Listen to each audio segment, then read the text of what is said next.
Party से लंबे समय तक जुड़े पूर्व प्रदेश महासचिव ने हाल ही में अपने गुस्से का इजहार किया है। उनका कहना है कि वे पिछले 25 वर्षों से पूरी निष्ठा और समर्पण के साथ पार्टी के लिए काम कर रहे हैं।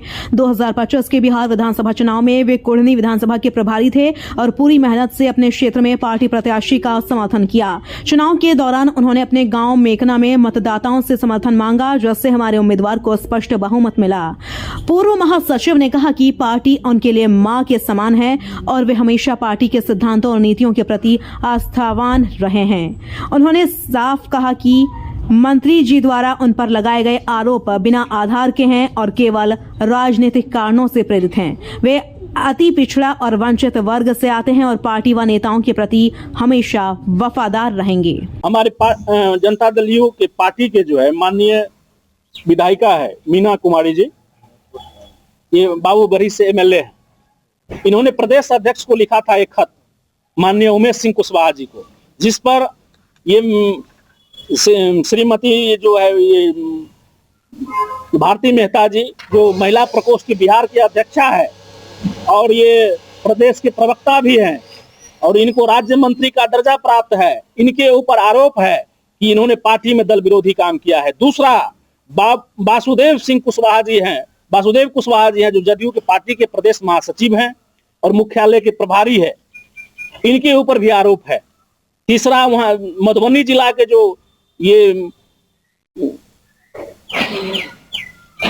श्री नारायण भंडारी जी हैं, फूलो भंडारी जी, ये पार्टी के जिला अध्यक्ष हैं मधुबनी के, इनके ऊपर भी आरोप है, लेकिन ये तीनों के ऊपर कोई कार्रवाई नहीं हुआ। और चौथा जो एक गरीब परिवार से था, ये आपको जदयू के जो साथी हैं वो सत्यनारायण साफी जी हैं, इनको पार्टी ने निष्कासित कर दिया। तो हम समझते हैं कि अगर हमको पार्टी ने कार्रवाई किया है और निकाला है तो इसका एक ही वजह हम समझते हैं कि मैं अति पिछड़ा वर्ग में वंचित समाज से आता हूँ, इसको न कोई देखने वाला है न कोई सुनने वाला है, इसलिए चाहा कि इसको पार्टी से निष्कासित कर देंगे, ये अपना घर में बैठ जाएंगे। तो हम तो बैठने वाले लोग नहीं है, काम करने वाले लोग हैं, लोगों की सेवा करने वाले, खिदमत करने वाले लोग हैं।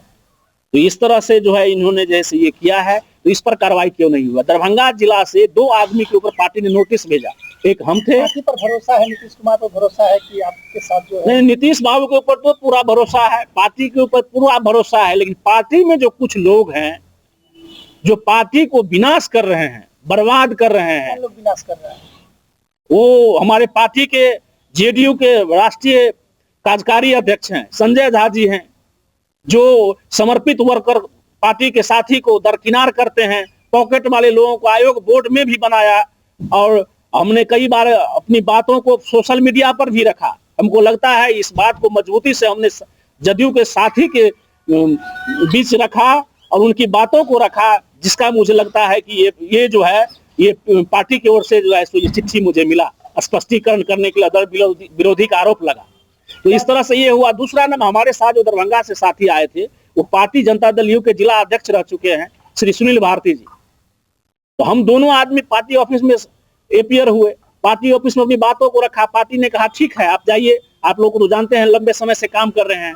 तो उस पर कार्रवाई नहीं हुई और पार्टी ने हम पर कार्रवाई कर दिया। भारती मेहता पर कार्रवाई नहीं हुआ क्योंकि ये संजय झा जी का पॉकेट का आदमी है, ये प्रदेश के प्रवक्ता है, ये इनको राज्य मंत्री का दर्जा है, ये महिला प्रकोष्ठ की अध्यक्षा है। वासुदेव कुशवाहा पर नहीं हुआ कार्रवाई क्योंकि वो उमेश सिंह कुशवाहा जी का माननीय प्रदेश अध्यक्ष जी का चहेते हैं, उनको संरक्षण मिला हुआ है, उनको पार्टी ने प्रदेश महासचिव बनाया, मुख्यालय प्रभारी है, उन पर कार्रवाई नहीं हुआ। ये जिला अध्यक्ष जो है सो संजय झा जी बनाए हैं दरभंगा मधुबनी में, श्री नारायण भंडारी जी और फूलो भंडारी जी इनका नाम, इस पर कार्रवाई नहीं हुआ। लेकिन एक गरीब का ये बेटा है, ये जदयू में काम कर रहा था, सत्यनारायण साफी, जो धोबी समाज से आते हैं, उस पर कार्रवाई हो गई।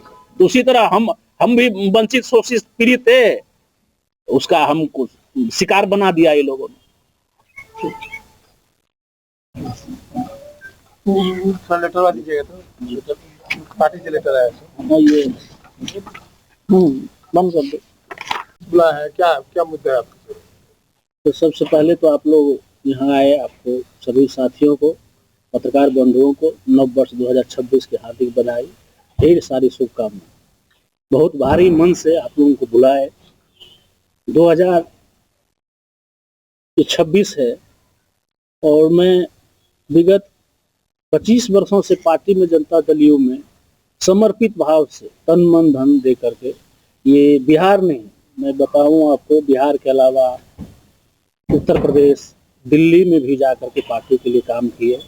और अभी मैं वर्तमान में बिहार प्रदेश जनता दल यूनाइटेड के द्वारा प्रदेश विधानसभा प्रभारी मुझे कुढ़नी मुजफ्फरपुर भेजा गया था। 2 वर्षों से मैं वहाँ कार्य कर रहा था प्रभारी के रूप में, और अचानक ये 3 दिन पहले चिट्ठी मुझे भेजा जाता है पार्टी की ओर से स्पष्टीकरण के लिए। और इस स्पष्टीकरण में मैं विधानसभा का प्रभारी हूं, लेकिन इसमें लिखा हुआ है पूर्व प्रदेश महासचिव अति पिछड़ा प्रकोष्ठ, जबकि मैं प्रदेश विधानसभा प्रभारी हूँ। ये जो भेजा है ये तो सिरे से मैं इसको खारिज करता हूँ, क्योंकि मैं अति पिछड़ा प्रकोष्ठ का प्रदेश महासचिव नहीं हूँ, मैं विधानसभा प्रभारी पार्टी का हूँ। तो ये तो भेजा ये गलत। और इसमें आरोप लगाया है बहादुरपुर विधानसभा में जो चुनाव लड़ रहे थे मंत्री मदन सहनी, उन्होंने आरोप लगाया कि ये विधानसभा चुनाव में पार्टी विरोधी कार्य किए। मैं आप लोगों के माध्यम से मैं पार्टी को चुनौती देता और उनसे मैं पूछना चाहता हूं, पार्टी ने मुझे मुजफ्फरपुर में भेजा, विधानसभा चुनाव में 2025 में मैं काम कर रहा था कुढ़नी में, कंटिन्यू वहां कार्य किया हूं। जो कार्य किया हूं उसका सारा पेपर है, आप लोगों के बीच में दिखाना चाहूंगा। ये इनके घर पर जाते हैं, जो केदार प्रसाद गुप्ता जी वहाँ एनडीए के समर्थित भारतीय जनता पार्टी के उम्मीदवार थे, पंचायती राज मंत्री भी थे। इनके घर पर जाकर बात किया और हमने कहा कि सर मुझे जनता दल यू से प्रभारी बनाकर भेजा गया है, किस तरह से आप जनता दल यू से पार्टी के कार्यकर्ताओं से काम लेंगे, मुझे बोला जाए। इन्होंने कहा कि आप एक विधानसभा में पार्टी को बैठक बुलाइए। हमने वहाँ कुढ़नी विधानसभा में 39 पंचायत है, 39 पंचायत के पंचायत अध्यक्ष को लेकर के प्रखंड अध्यक्ष जी के साथ मैं भी रहा, हमारे प्रत्याशी भी थे केदार प्रसाद गुप्ता जी, सब लोगों के बीच एक बेहतर टीम बना करके मीटिंग करके सबसे परिचय पात्र करवा करके और कार्य को शुरू कर दिए। कंटिन्यू हम रहे हैं। हम जब मुजफ्फरपुर में ठहरे, एक रूप बसंत होटल है जिसमें माननीय केदार प्रसाद गुप्ता जी ने, जो उम्मीदवार थे, वो मुझे वहां उसमें ठहराए थे। मैं वहां से चुनाव प्रचार के आखिरी दिन 4 तारीख को रात्रि के लगभग 8-9 के बीच में मैं वहां से निकला। अपने घर आते आते 10-11 मुझे बच गया, क्योंकि 150 किलोमीटर की दूरी है मेरा, जहाँ दरभंगा में मिकना मेरा जहाँ बहादुरपुर में घर पड़ता है।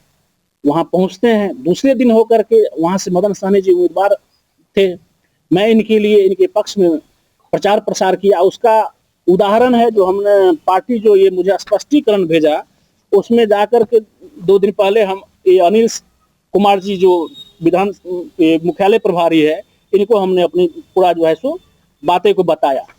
ये जो आरोप लगाते हैं इसमें स्पष्ट रूप से ये लिखा हुआ है, हमारे गांव में 4 बूथ है, 321, 322, 323 और 403। इसमें कुल वोट जो है हमारे गांव में पड़ा है 2803, जिसमें 1669 वोट एनडीए समर्थित जो जदयू के उम्मीदवार थे मदन सहनी जी, उनको मिला। ये वोट कैसे मिला मैं बताना चाहता हूँ। ये वोट मिलने का ऐसा नहीं कि मोदी जी और नीतीश जी के तो उम्मीदवार थे ही, इनके क्रियाकलाप से वोट नहीं मिला है। ये वोट जो मिला है इसको आप देख सकते हैं। 2010 में जब ये पहली बार विधायक बने थे बहादुरपुर से, हम इसको चुनौती देते हैं। इन्होंने एक भी काम नहीं किया। जब अपनी गांव को रोड सड़क के लिए इनके यहाँ गया, इन्होंने कहा अरे वहां तो जंगल झोंकरा है, उसको बनाकर क्या करेंगे। रोड के लिए इसलिए गए थे कि वहाँ पीएमजीएसवाई के तहत 7.5 किलोमीटर रोड बनना था हमारे पंचायत का, पूरा छोर से लेकर अंतिम छोर तक, शुरुआत से लेकर अंतिम तक। उसको किसी कारणवश, उस समय कीर्ति झा आजाद एमपी हुआ करते थे, 4.5 किलोमीटर बचा, जो रेस्ट बच गया वो मेरा ही गांव था। उस समय डॉक्टर भीम सिंह जी सम्मानित बिहार सरकार के मंत्री थे, ग्रामीण कार्य मंत्री। उनसे हमने आग्रह किया, श्रीमान जी आप हमारे अभिभावक हैं, हमारे गांव में आजादी के बाद से कभी सड़क नहीं बना और आप इस गांव को उद्धार कर दीजिए। उनके कहने पर, उनके चाहने पर, उनके सहयोग से हमारे गांव में वो सड़क बना। दूसरा नंबर, ये अगर काम करते हैं तो हम इसको चुनौती देते हैं आप लोगों के माध्यम से। हमारे गांव में 1 साल से ऊपर ट्रांसफार्मर जला रहा, बिजली के खंभे टूटे हुए थे, तार टूटे हुए थे, कार्य इन्होंने नहीं किया। जब हमारे गांव के लोगों ने मुझे कहा तो मैंने मुख्यमंत्री जी से मिलने का काम किया। जब मुख्यमंत्री जी से हम अपना परिचय दिए, जब उनसे हम मिले, जब उनको हमने कहा तो कहा अरे शौकीना अगर दरबारी करना हो, माननीय मुख्यमंत्री श्री नीतीश कुमार जी ने कहा अगर आपको शौकीना दरबारी करना हो तो आप कर सकते हो, यहाँ का मामला नहीं है। हमने, क्योंकि हम तो ईमानदारी से काम करते हैं, हम गलत करते नहीं है, हमने कहा साहब इस मामले को हमने दरभंगा के तत्कालीन प्रभारी मंत्री बैजनाथ साहनी जी को दिया। उन्होंने एक मीटिंग, विश्वोत्तरी की बैठक किया, सरकारी मीटिंग बिरोल में जाकर के कुशेश्वर स्थान में, और एसडीओ को बुलाकर, विद्युत विभाग एसडीओ को कहा सरकार का नियम है 48 घंटे के अंदर ट्रांसफार्मर को चेंज करना है। उनके कहने के बावजूद भी नहीं लगा। जीतन राम, मान लिए जीतन राम मांझी जी मुख्यमंत्री बने दरभंगा सर्किट हाउस में, उनसे भी आग्रह किए, नहीं बना। तब मुख्यमंत्री जी को लगा, माननीय नेता को, नीतीश कुमार जी को, कि कोई मामला जरूर है। तो उन्होंने कहा कि आप इनको प्रत्यय अमृत जी के पास भेजिए। उस समय वो सीएमडी थे, जिसमें मैंने इस पेपर में जो दरभंगा का छपा हुआ है इसमें पूरा जिक्र है। अगर कोई माई का लाल है तो मुझे कहे कि ये अवधेश लाल देव जैसे गलत किया और गलत लिखा हुआ है। हम उनसे आग्रह करके, उनके आग्रह पर जो है सो बिजली को हमने तंदुरुस्त किया। कोई समस्या होता है, चाहे थाना का हो, कोर्ट का हो, पुलिस का हो, हॉस्पिटल का हो, दरभंगा हो, पटना हो, दिल्ली हो, हम अपनी ताकत से, आप लोगों के आशीर्वाद से, अपनी ईमानदारी की बदौलत कहीं न कहीं जाकर किन्हीं से संपर्क करके उनको सहयोग कर पाते हैं। हम 1 रुपया किसी को नहीं लेते हैं। कोई माई का लाल नहीं कह सकता है कि अवधेश लाल देव ठग लिया। और पार्टी जो ये मुझे नोटिस जारी किया है कि ये दल विरोधी कार्य किए हैं, ये मेरा परिचय है साहब। अवधेश ने पेश की ईमानदारी की अद्भुत मिसाल, सह यात्री को खोज कर लौटाया 3,28,000। हमने पार्टी को, सरकार को, हम अपने परिवार को, हम जिस जाति से आते हैं, अपनी समाज को, हम अपने मिथिलांचल के लोगों को, नाम को गौरव किए हैं। हम उनको जैसे कहीं मर्माहत नहीं किए हैं, हम उनको जैसे सम्मान को झुकने नहीं दिए हैं। जो ये आपका देखते हैं हिंदुस्तान का ये न्यूज है, ये आपका 27 मार्च 2006 की है। पैसे के लिए तो घटना लोग करता है, क्राइम कर लेता है, घर में जाकर के डकैती करता है बैंक में। हम तो डकैती भी नहीं किए थे, हम तो पैसा भी किसी का नहीं लूटे थे। आप डिफाइन कर दीजिए, आप जो आपके पंचायत में आपके जो वोटिंग जो हुआ जी, तो कितना वोट मदन सहनी को मिला और कितना वोट एंटी को मिला, तो इसको थोड़ा डिफाइन कर। ये जो है इसमें है आपका, ये कुल वोट इनको 1669 वोट मिला है मदन सहनी जी को, जो उम्मीदवार थे हमारे जदयू से। 2025 के चुनाव में 4 बूथ होता है, जिसमें टोटल वोट इनको, जो हमने पार्टी को लिख करके दिया, स्पष्टीकरण जो मुझसे मांगा गया था उसमें हमने लिख करके दिया है। ये आपका वोट गिरा है 2803 वोट टोटल गिरा है मेरे गांव में मैकना में, जिसमें ये मंत्री जी को मिला है कुल वोट 1669 और भोला यादव जी को कुल वोट मात्र मिला है 593। जो ये भोला यादव जी का उसी पंचायत में कपछाई गांव में घर है, जिसकी जिक्र भी हमने किया है। अच्छा, उन्हीं के पंचायत में उनको कम मिला और उनको ज्यादा मिला? जी, ये वहाँ लीड भी नहीं कर पाए अपने पंचायत से। मदन सहनी जी वहाँ लीड करते हैं, लीड किसके बदौलत करते हैं? हम लोगों ने वहाँ दिन रात जैसे पार्टी में काम करके आपको उस जगह पर पहुंचाया। और एक बात और बताना चाहेंगे, 2020 के चुनाव में ये जो आरोप लगाया है, हम आप लोगों के माध्यम से बताना चाहते हैं। यही जो बगल में आईजीएमएस है, इस आईजीएमएस में मेरी चाची, अपनी सगी चाची एडमिट हुई थी और कल वोटिंग होना था। हमारी चाची का ब्रेन हेमरेज हो गया था, मैं इसी के लिए वोट मांग रहा था मदन सहनी जी के लिए। वहां जब मदन सहनी के लिए वोट मांग रहा था, हमारे चचेरा भाई फोन किए कि कहाँ है भैया, उनके क्षेत्र में है। तो ऐसे से मम्मी गिर गया, लेकर के डीएमसीएच आए। डीएमसीएच में जब लेकर आए तो डॉक्टर ने वहां रेफर कर दिया कि ब्रेन इनका हेमरेज हो गया है, इसको क्विकली ऑपरेशन की जरूरत है। जब मदन सहनी जी से हम कहे तो कहा अरे ये कैसे एडमिट होगा, आईजीएमएस में नहीं हो पाएगा। हमने अपने स्तर से गांधी जी से बात करके, जो माननीय हमारे एमएलसी है संजय गांधी जी, उनसे बात किया। मुख्यमंत्री के जो सचिव थे उस समय दिनेश राय जी, उनसे बात हुई। उन्होंने कहा पूरा डिटेल आप दीजिए, हम के चुनाव हम यहाँ छोड़कर चले जाएंगे, ये मदन सहनी चुनाव हार जाएंगे। हमने वोटिंग कराकर ये जो आरोप लगाते हैं, इसका सबसे बड़ा मैं सबूत अब दे रहा हूँ। इसको तो छोड़ दीजिए, जो वोटिंग हुआ, मेरी चाची का ब्रेन हेमरेज हुआ, रेफर कर दिया गया, लेकिन मैं हिला नहीं। मैं रह करके वोटिंग करा करके और देर शाम को हम अपने दरभंगा से लौटते हैं IGMS के हॉस्पिटल में। यहाँ जब आते हैं तो देखते हैं मेरी चाची जो है वो लास्ट पोजीशन पर है, उनकी मौत भी हो गई, हम उसको बचा भी नहीं पाए। और ये व्यक्ति कहता है कि हम कैसे एडमिट कराएंगे, सर बिहार सरकार का मंत्री था। तो ये अपने खुद कहते हैं कि मेरा एक कर्मचारी नहीं सुनता है, ये अपने इस पार्टी में है, बेटा को LJP में सेट करते हैं, उसका फोटो है मैं दिखाता हूँ। और उसका पूरा तैयारी हो गया था, उसको चुनाव लड़ना चाहता था कुशेश्वर स्थान से, लेकिन पार्टी को जानकारी मिली, इसी कारण बस वो रुका। अगला कदम क्या है आपका? अगला कदम है ये पार्टी से हम ये जानना चाहेंगे आप लोगों के माध्यम से, जो आरोप लगाया है ये बेबुनियाद है, तथ्यहीन है, ये राजनीति से प्रेरित है। मेरा मदन सहनी के साथ कभी नहीं शुरुआत से ही बना।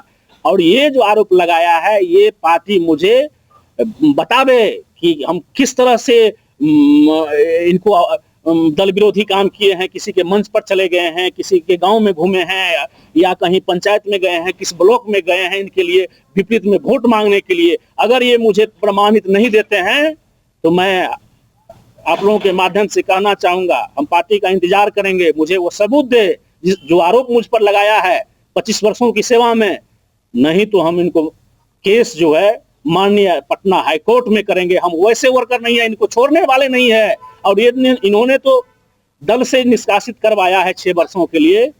हमारे दिल में नीतीश जी बसते हैं, इसको कैसे हटा दोगे? और जो आरोप जो नेता लगाया है, हमारे पार्टी के बड़े बड़े नेता है, उसके घर में खुद जैसे वोटिंग नहीं हो पाता है, अपने पंचायत से लीडिंग नहीं करवा पाते हैं, और बात करते हैं प्रदेश की और राष्ट्र लेवल की। केस आप पार्टी पर करेंगे या इंडिविजुअल मदन सहनी पर करेंगे? नहीं, ये पार्टी, इसमें जो भी लोग इन्वॉल्व है, जिन लोगों को मैं समझ रहा हूं जो मुझे इस तरह से इसमें फंसाया है, अपमानित किया है, लोगों में गलत मैसेज दिया है, वो तमाम लोगों को हम ऊपर जो है सो माननीय पटना हाईकोर्ट में जो है सो हम केस करेंगे। ठीक है, ओके, थैंक यू। और कुछ कहना चाहते हैं तो आप? लाइव है, चल रहा है। और एक चीज सर कहना था, ये इसमें ये मामला तो बहुत सारा